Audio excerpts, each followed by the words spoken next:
सतिपट्ठान या स्मृत्युपस्थान का अर्थ है सतत जागरूक रहने का अभ्यास। निरंतर अप्रमाद रहकर सती भावना करने पर शनैः शनैः साधक की अंतर्दृष्टि या प्रज्ञाचक्षु खुल जाती है। उस प्रज्ञाचक्षु के द्वारा साधक प्रज्ञप्ति समतिक्रम कर नाम रूप पंचस्कंध का यथाभूत अनित्य दुख अनात्म स्वभाव को दर्शन करने लगते हैं। इस तरह अपने स्वरूप के यथाभूत दर्शन करने को विपस्सना विपश्यना या विदर्शन कहते हैं। इमें बढ़ाना ही सतिपट्ठान विपम्सना भावना कहा जाता है। यह तत्काल फलदायक कालांतर में नहीं, यह यही दिखाई देने वाला है।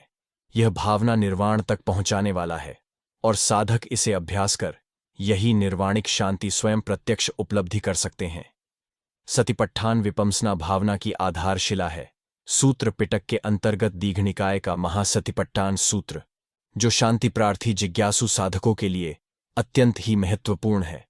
केवल महासतिपट्ठान सूत्र को पढ़कर इस विषय के अभिज्ञ आचार्य के निर्देशन के बिना सतिपट्ठान का अभ्यास कर नवीन साधकों का सफत काम होना अतीव कठिन है। नवीनम विपश्यना साधकों की कठिनाई को ध्यान में रखकर सती या जागरूकता का सतत अभ्यास कर उसे कैसे सचल और सफल बनाया जाए, उसी की क्रमिक व्यावहारिक शिक्षा संक्षेप में प्रस्तुत पुस्तिका में दी गई है। विदर्शन भावना के द्वारा साधक अप्रमत्त हो अपने शरीर और मन के विषय में सतत जागरूक रहकर अपने चित्त को विशुद्ध, निर्मल और निर्विकार बनाकर समाधि प्राप्त कर परम सत्य का साक्षात्कार कर सकते हैं। सतिपट्ठान भावना के विषय में भगवान बुद्ध कहते हैं, भिक्षुओं, प्राणियों की विशुद्धि के लिए, शोक संताप से छूटने के लिए, दुख द्वार मनस्य का नाश करने के लिए, लोकोत्तर मार्ग के अधिगम के लिए और निर्वाण मुक्ति के साक्षात्कार के लिए यह एक अकेला मार्ग है। सतिपट्ठान विपस्सना भावना के 4 आलंबन या आधार है। 1. कायानुपश्यना भावना यानी स्मृत्युपस्थान के साधक अपने शरीर के विषय में शरीर की प्रत्येक क्रिया का जागरूक रहकर संपादन करते हैं। 2. वेदनानुपश्यना भावना सुख दुख आदि वेदनाओं के अनुभव करने के समय साधक अति सावधानी से निरंतर जागरूक रहकर सुख दुखादि वेदनाओं की भावना करते हैं। सुख वेदना की स्पृहा या दुख वेदना से वे कातर नहीं होते हैं। 3. चित्तानुपश्यना भावना राग, द्वेष, मोह या कोई भी विकार यदि मन में उठे तो विपश्यना साधक तुरंत सचेत हो जाते हैं। इस तरह जागरूक रहने से वे विकार स्वयं ही नष्ट हो जाते हैं। 4. धर्मानुपश्यना भावना धर्म या कुशल चित्त वृत्तियां जो भी मन में उठती हैं, विपश्यना साधक के सतत जागरूक रहने के कारण कामुकता, द्रोह आदि अकुशल चित्त वृत्तियां स्वतः विलीन हो जाती हैं और श्रद्धा, वीर्य, स्मृति, समाधि, प्रज्ञा प्रभृति कुशल वृत्तियां बढ़ती है। सारे त्रिपिटक का सार अप्रमाद या स्मृत्युपस्थान है। इसी में शमत विपश्यना और शील समाधि प्रज्ञा समाहित है।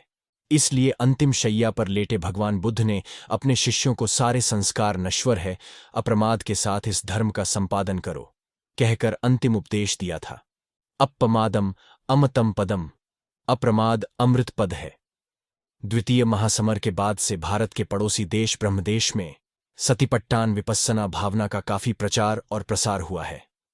इसके अभ्यास के लिए समग्र ब्रह्मदेश में अनेकानेक विपश्यना भावना आश्रम और सतिपट्ठान भावना केंद्र बहुत से आचार्यों ने स्थापित किए हैं। इन भावना आश्रमों में बच्चों से लेकर वृद्ध तक विपश्यना का नियमित व्यावहारिक शिक्षाक्रम लेने के लिए जाते हैं। अभ्यास करने वालों में स्त्री पुरुष, भिक्षु प्रव्रजित, उपासक उपासिकाएं प्रभृति सच स्तर के आदमी सम्मिलित है। रंगून नगर के सन्निकट शासन हित आश्रम एक अति प्रसिद्ध अंतर्राष्ट्रीय विपश्यना भावना केंद्र है। इस आश्रम का सर्वप्रधान कर्मस्थान तथा विपश्यना आचार्य व गुरु है अग्र महापंडित भदंत शोभन महाथेर, जो देश विदेश में महासी सयाडो नाम से प्रख्यात है। स्मृत्युपस्थान विपश्यन भावना की सैद्धांतिक जानकारी और व्यावहारिक अभ्यास के लिए ब्रह्म भाषा में उन्होंने बहुत सी पुस्तकें लिखी हैं। उस आश्रम में विपश्यना ट्रेनिंग कोर्स लेने के लिए विदेशों से अनेक लोग आते हैं। उनकी सहायता के लिए अंग्रेजी में कई एक विपश्यना का व्यावहारिक ट्रेनिंग कोर्स की पुस्तकें आश्रम की ओर से निकाली गई हैं। उन पुस्तकों में से प्रस्तुत पुस्तिका प्रैक्टिकल बेसिक एक्सरसाइजेज इन सतिपट्ठान विपासना मेडिटेशन का ही हिंदी संस्करण है। हिंदी जगत में विपश्यना भावना के व्यावहारिक अभ्यास के लिए अब तक कोई पुस्तक उपलब्ध नहीं है। मगध विश्वविद्यालय के वर्तमान रीडर हिंदी डा 0 श्री भुवनेश्वर नाथ मिश्र माधव M0A0 PhD 0 ने अत्यंत आदर और श्रद्धा के साथ सर्वप्रथम इस पुस्तिका का हिंदी में अनुवाद कर हिंदी जगत का बड़ा उपकार किया है। गया के प्रसिद्ध धर्मपरायण सेठ श्री गंगाधर डालमिया जी ने सर्वसाधारण के हित के लिए इसको छपवाकर धर्मदान सर्वोत्तम दान है का आदर्श स्थापना किया है। श्री माधव जी इसका हिंदी अनुवाद कर और श्री डालमिया जी इसे छपवाकर महान पुण्य के भागी हुए हैं। मेरी प्रार्थना है इस पुण्यानुभाव से वे सुखी, निरामय व दीर्घजीवी होकर अंत में परम शांति निर्वाण का अधिकारी हो। अप्रमाद की शिक्षा या सक्रिय विदर्शन भावना जीवन में उतारने के लिए यह छोटी सी व्यावहारिक पुस्तिका बहुतों के लिए सहायक और हित सुखावह हो, यह मेरी आंतरिक शुभ कामना है। विपश्यना भावना की तैयारी। जो भी व्यक्ति निष्ठापूर्वक ध्यान में बैठना चाहता है और अंतर्दृष्टि विपश्यना ज्ञान प्राप्त करना चाहता है, उनके लिए उचित है कि प्रशिक्षण काल में सांसारिक विचारों और क्रियाओं से छुट्टी ले ले। उसे शील का पालन करना चाहिए। पंचशील में अहिंसा, सत्य, अस्त्येय, ब्रह्मचर्य और अपरिग्रह मुख्य है। ध्यान में प्रवेश कर विपस्सना ज्ञान के लिए शील, सदाचार, सद्विचार का महत्वपूर्ण स्थान है। साधक को इस बात पर पूरा विश्वास रखना चाहिए कि उसके सदाचार एवं मद्विचार तथा शील द्वारा उसे अंतर्दृष्टि अवश्य प्राप्त होगी। यदि साधक द्वारा कभी किसी महापुरुष का अपमान हो गया हो तो उसे तुरंत निश्चल भाव से क्षमा मांगनी चाहिए। ध्यान में बैठने के पहले त्रिशरण या अपने इष्ट देव का मन ही मन स्मरण करना चाहिए, ताकि भावना में यदि कोई अपावन, अशोभन दृश्य आ जाए तो उनसे वह कदापि भयभीत नहीं होगा, किसी भी स्थिति में बाहरी प्रभावों से विचलित नहीं होगा। दूसरी बात ध्यातव्य यह है कि साधक अपने आचार्य के प्रति आस्थावान होगा, अनुगत होगा। इसका लाभ यह होगा कि वह अपनी कठिनाइयों को अपने आचार्य के सम्मुख निसंकोच भाव से रख सकेगा और आचार्य उसकी शंकाओं का समाधान करते रहेंगे और उसे ध्यान के मार्ग पर सदा अग्रसर होने में प्रेरणा और प्रोत्साहन देते रहेंगे। आवश्यकतानुसार समय समय पर आदेश प्रदान करते रहेंगे। निर्वाण, मुक्ति परम मंगलमयी है, उसे प्राप्त करने का मार्ग भी मंगलमय ही है। विपस्सना का माधक निश्चय ही मार्ग, ज्ञान और निर्वाण को संसिद्ध कर लेगा। अस्तु, इस पथ के पथिक का अपने अंतिम लक्ष्य की प्राप्ति में पूर्ण विश्वास होना चाहिए। जिन लोगों ने निर्वाण प्राप्त किया उन सबको इसी साधना से गुजरना ही पड़ा। अस्तु, साधक के लिए यह परम सौभाग्य का विषय है कि वह इस साधन मार्ग का अनुसरण कर रहा है। विपस्सना ज्ञान की साधना आरंभ करने के पूर्व भगवान को ध्यान करना चाहिए। साधक चाहें तो भगवान बुद्ध के 9 मंगलमय विशिष्ट गुणों का भी अनुस्मरण कर सकते हैं। वे 9 गुण हैं। भगवान बुद्ध परम पवित्र है, परम संप्राज्य है, ज्ञान और आचरण में पूर्णतम है, कल्याण मरूप है, विश्व के ज्ञाता है, मनुष्य को सतपथ पर चलाने में परम कुशल सारथी है, देवताओं और मानव मात्र के गुरु है, संबुद्ध और महामहिमामय है। तब साधक अपनी मैत्री भावना विश्व भर के प्राणियों में वितरित कर दे, सबके प्रति अगाध करुणा का भाव ले आवे। यदि संभव हो तो शरीर की क्षणभंगुरता और मृत्यु के आकस्मिक आक्रमण पर भी विचार करे। अब साधक सुखासन से बैठ जाए। जिस आसन में देर तक बिना कष्ट पाए और बार बार आसन बदले बिना बैठा जाए वही आसन ठीक है। एक पैर पर दूसरा पैर रखने से दबाव के कारण गर्मी होती है और फिर बैठने में कष्ट का अनुभव होने लगता है। अस्तु, दोनों पैरों को थोड़ा अलग अलग रखा जाए तो देर तक सुखपूर्वक बैठने में सुविधा का अनुभव होता है। जिन्हें जमीन पर बैठने का अभ्यास नहीं है वे अपनी सुविधानुसार आसन पर बैठ सकते हैं। अब साधक ध्यान का अभ्यास आरंभ करें। अभ्यास का आरंभ। साधक अपना ध्यान श्वास प्रश्वास पर ले जाए अथवा सांस लेने से पेट ऊपर की ओर उठता है और छोड़ते समय नीचे बैठता है, उस पर ध्यान ले जात।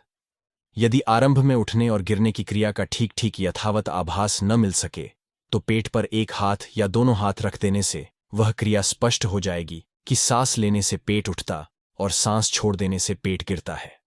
अब वह पेट के उठने और गिरने पर ध्यान को केंद्रित करे।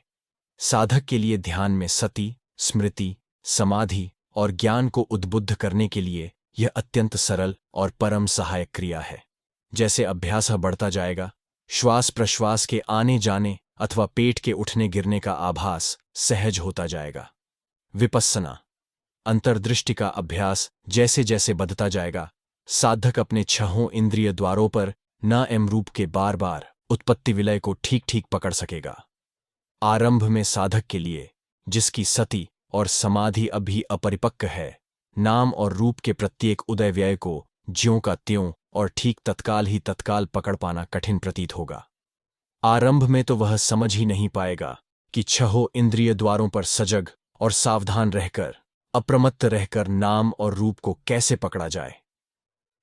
परंतु श्वास प्रश्वास के आने जाने की क्रिया तो स्वयं निरंतर चल ही रही है, उसे खोजने के लिए कहीं बाहर भटकना नहीं है। अतएव साधक सुस्थिर चित्त से श्वास के आने जाने या पेट के उठने और गिरने की क्रिया पर ध्यान रखे और खूब गहराई से वह ध्यान से देखता रहे। हौ आना जाना या उठा और गिरा, उठा और गिरा पर ध्यान तो रहे, परंतु इन शब्दों को मुख से उच्चारण करने की कतई आवश्यकता नहीं है। श्वास प्रश्वास को या पेट के उठने और गिरने की क्रिया को अधिक जागृत या बलवती बनाने के लिए जोर जोर से सांस लेने की भी कतई आवश्यकता नहीं है। यदि साधक जोर जोर से जल्दी जल्दी सांस लेने लगेगा तो वह तुरंत थक जाएगा। इसलिए आवश्यक है कि साधक सहज रूप में ही श्वास प्रश्वास की छंदमय गति या पेट के उठने और गिरने पर ध्यान रखे। इस प्रकार जब साधक सांस के आने जाने या पेट के उठने गिरने पर अपना ध्यान जमाए हुए है, यह सर्वथा स्वाभाविक ही है कि उसके सकल्प, संस्कार, इच्छाएं, विचार, विभाव, कल्पनाएं भीड़ लगा दें। इन मानसिक क्रियाओं की अवहेलना नहीं की जा सकती। वे जैसे ही आवें, तुरंत उसी क्षण उन्हें अवलोकन कर लेना चाहिए, मन ही मन उन्हें देख लेना चाहिए।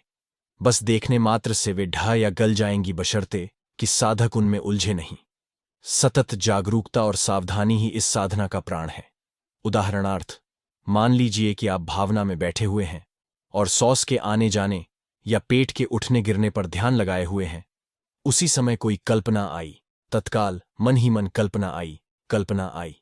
देखे, कोई विचार आया तो मन ही मन विचार आया, विचार आया। नोट करे, यदि चिंतन आया तो मन ही मन नोट करें, चिंतन आया, चिंतन आया। कोई इच्छा जगी तो मन ही मन नोट करें, इच्छा जगी, इच्छा जगी।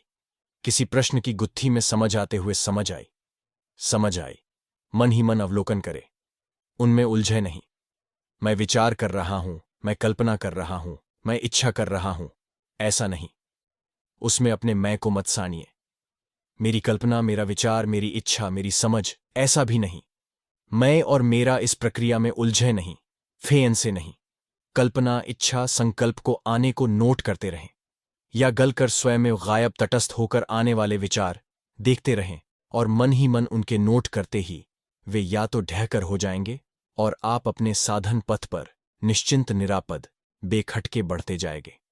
ध्यान करते समय यदि आप देखते हैं कि आपका मन बाहर चक्कर लगाने निकल गया है, तो मन ही मन नोट कर लें, चक्कर लगा रहा है, चक्कर लगा रहा है। यदि कहीं जा रहा है तो जा रहा है, जा रहा है।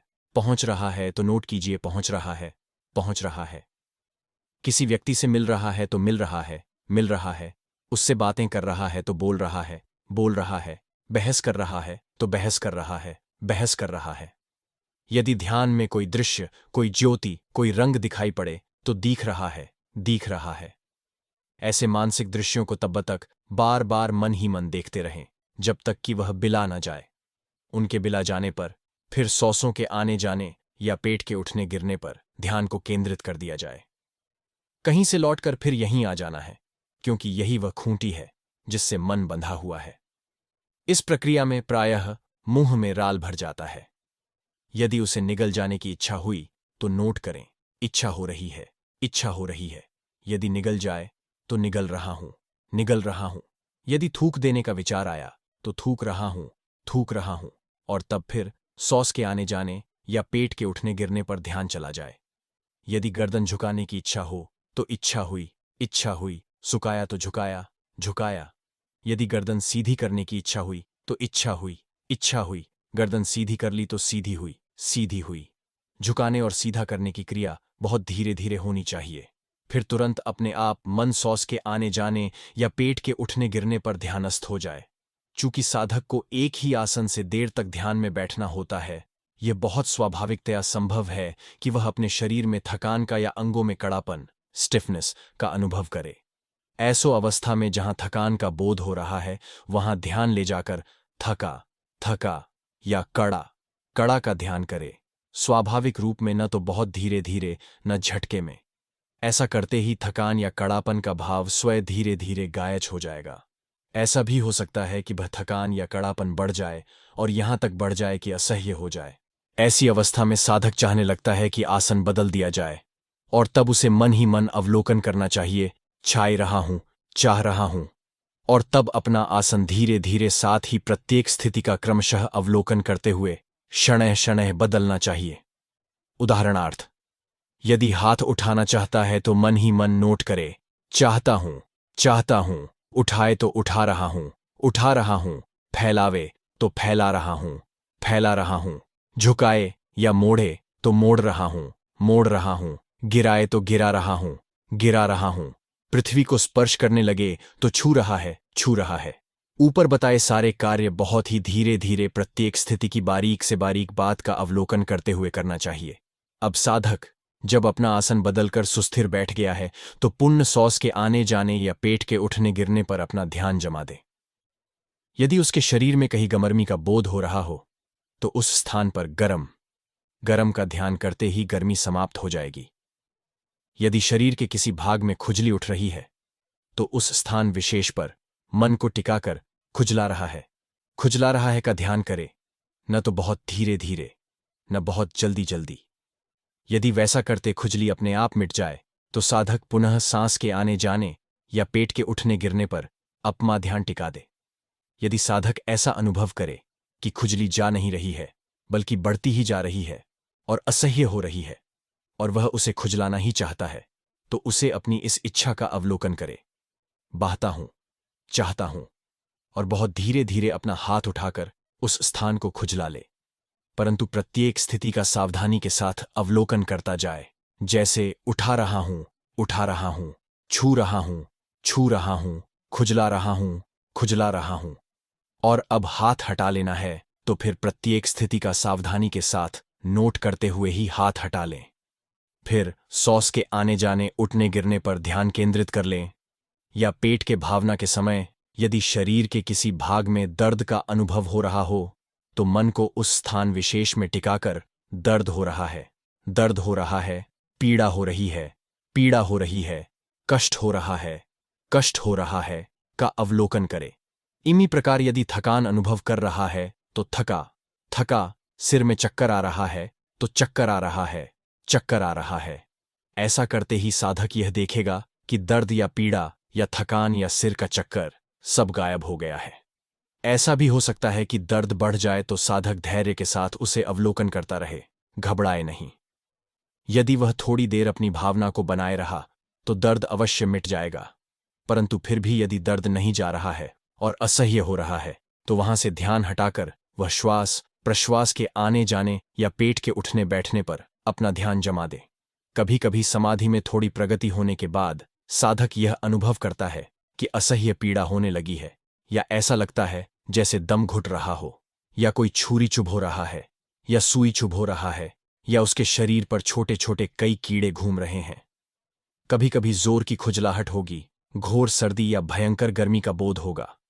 साधक जैसे ही अपना ध्यान बंद कर देगा ये अनुभव भी अपने आप ही समाप्त हो जाएंगे, परंतु फिर जैसे ही ध्यान करने लगेगा कि ऐसे बोध फिर आ जुटेंगे।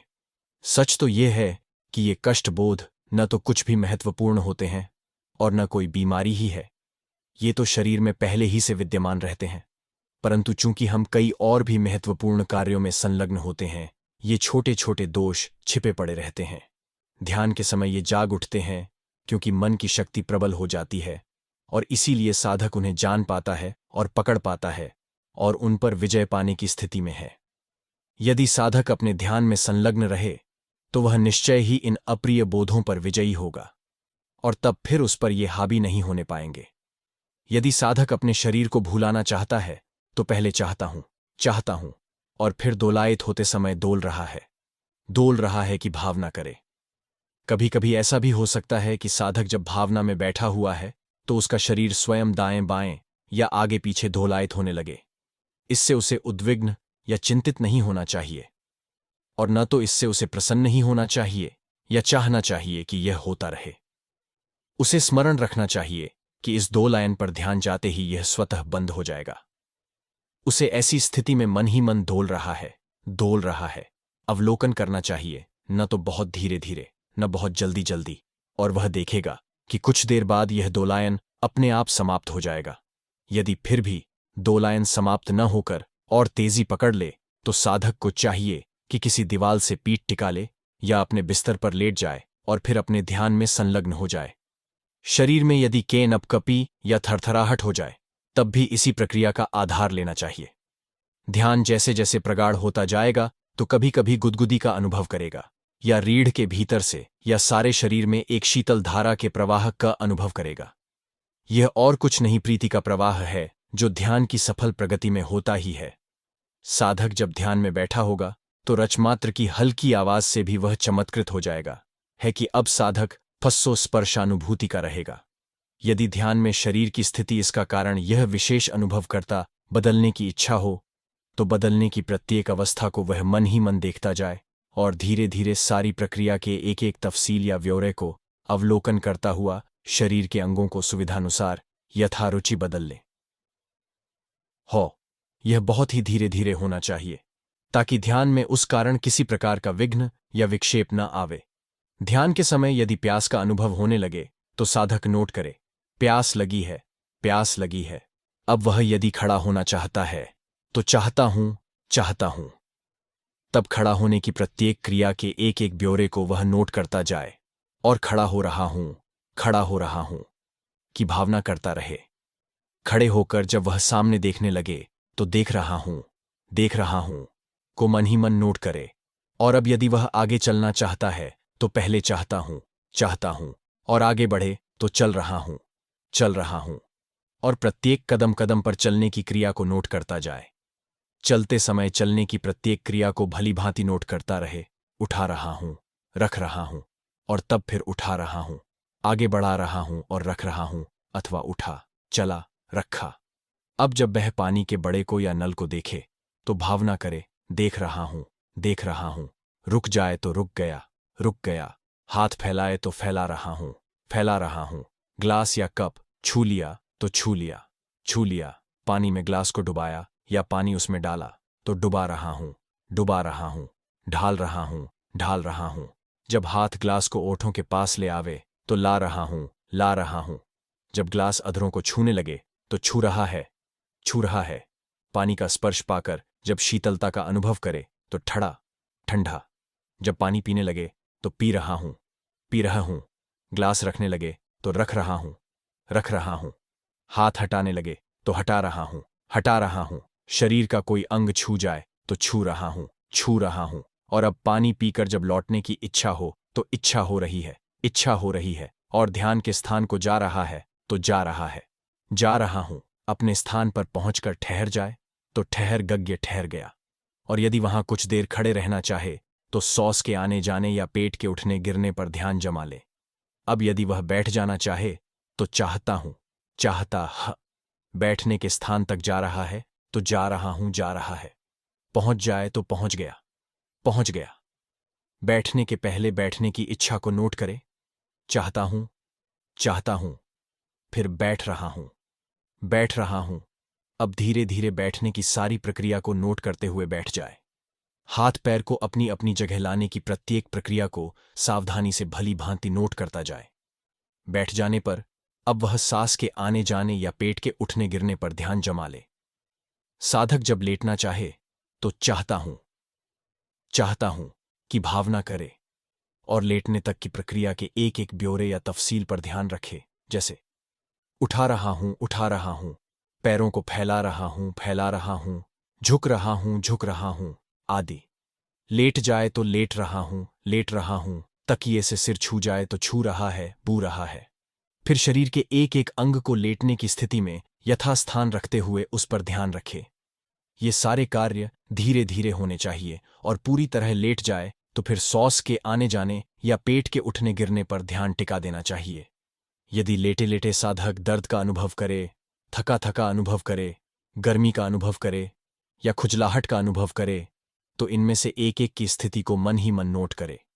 राल घूंट जाने या थूक फेंकने या दर्द का अनुभव करते हुए विचारों, भावों, चिंतनों इत्यादि का तथा हाथ पैर और शरीर के हिलने डुलने का उसी भाव से नोट करता रहे जिस भाव से ध्यान में बैठने की स्थिति में करता है। यदि कोई विशेष बात भावना को केंद्रीभूत करने के लिए नहीं है तो साधक तुरंत सॉस के आने जाने या पेट के उठने बैठने पर ध्यान केंद्रित कर ले। तब यदि उसे नींद आने लगे तो नींद आ रही है, नींद आ रही है। यदि आंखें झिपने लगें तो झिप रही है, झिप रही हैं, नोट करे। यदि साधक अपने ध्यान में एकाग्रता सिद्ध कर ले तो वह देखेगा नींद या आंखें झिपने की स्थिति का नोट करते ही नींद या झपकी अपने आप समाप्त हो जाएगी और तुरंत उसे एक विचित्र ताजगी का अनुभव होगा। फिर वह तुरंत सांस के आने जाने या पेट के उठने गिरने पर अपना ध्यान केंद्रित कर लेगा। यदि वह नींद या झपकी पर विजय नहीं प्राप्त कर पाए तो भी उसे अपने ध्यान को चालू रखना चाहिए जब तक उसे नींद न आ जाए। नींद भवंग संतान के सिवा और है क्या? या यह जन्म के समय की पहली चेतन स्थिति और मृत्यु के समय की अंतिम चेतन स्थिति ही तो है। चेतना की यह स्थिति बड़ी ही दुर्बल होती है और किसी भी पदार्थ को जान नहीं सकती। जागृत अवस्था में भी भवंग की यह स्थिति देखने, सुनने, सोचने के क्षणों के बीच बीच में भी बराबर आया करती है। परंतु चूंकि भवंग की यह स्थिति कुछ क्षण ही रहती है, इसीलिए यह स्पष्टतः पकड़ में नहीं आती। नींद में भवंग की यह स्थिति देर तक ठहरती है, इसीलिए स्पष्ट होकर पकड़ में आ जाती है। नींद में किसी प्रकार का चिंतन या ध्यान संभव नहीं है। जागते ही साधक जागने के प्रथम क्षण से सति का अभ्यास शुरू कर दें। जाग रहा हूं, जाग रहा हूं। आरंभ में ही साधक के लिए जागते ही प्रथम क्षण से ही सति का अभ्यास करना कठिन होगा। जिस क्षण उसे याद आ जाए तभी से शुरू कर दे।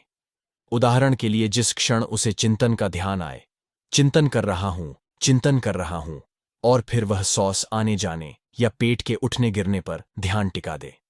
शरीर के एक एक अंग के हाथ पैर आदि के मोड़ने, घुमाने, झुकाने, फैलाने आदि का नोट करना चाहिए। यदि वह समय के बारे में सोच रहा है तो सोच रहा हूं, सोच रहा हूं। यदि वह उठना चाहता है तो चाहता हूं, चाहता हूं। यदि वह उठने के लिए शरीर को साध रहा है तो साध रहा हूं, साध रहा हूं। और जैसे जैसे धीरे धीरे वह अपना शरीर उठा रहा है, उठा रहा हूं, उठा रहा हूं, बैठने की स्थिति में आ जाए तो बैठ रहा हूं, बैठ रहा हूं। और यदि वह बैठने की स्थिति में कुछ देर तक रहना चाहता है तो तुरंत उसे सॉस के आने जाने या पेट के उठने गिरने पर ध्यान टिका देना चाहिए। यदि साधक अपना हाथ मुंह धोना चाहता है या स्नान करना चाहता है तो प्रत्येक स्थिति को सावधानी के साथ क्रमानुसार पूरे ब्यौरे या तफसील को मन ही मन नोट करता जाए। जैसे देख रहा हूं, देख रहा हूं, फैला रहा हूं, फैला रहा हूं, लौटा उठाते समय उठा रहा हूं, उठा रहा हूं, बाल्टी में उसे डुबाते समय डुबा रहा हूं, डुबा रहा हूं, उसे निकालते हुए निकाल रहा हूं, निकाल रहा हूं, शरीर पर ढालते समय ढाल रहा हूं, ढाल रहा हूं, जल के स्पर्श की शीतलता का अनुभव करते हुए ठंडा ठंडा शरीर को रगड़ते या मलते हुए रगड़ रहा हूं, रगड़ रहा हूं।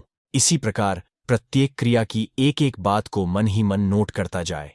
इसी प्रकार कपड़े पहनते हुए, बिस्तर बिछाते हुए, दरवाजा बंद करते समय या खोलते समय या किसी चीज को लेते या देते समय वह उस क्रिया के एक एक ब्यौरे पर क्रमानुसार पूरा पूरा ध्यान देता रहे। इसी प्रकार भोजन करते समय भी एक एक तफसील पर क्रमानुसार ध्यान रखेगा।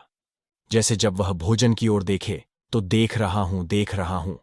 भोजन को अपने हाथ से परोसे तो परोम रहा हूं, परोस घा हूं।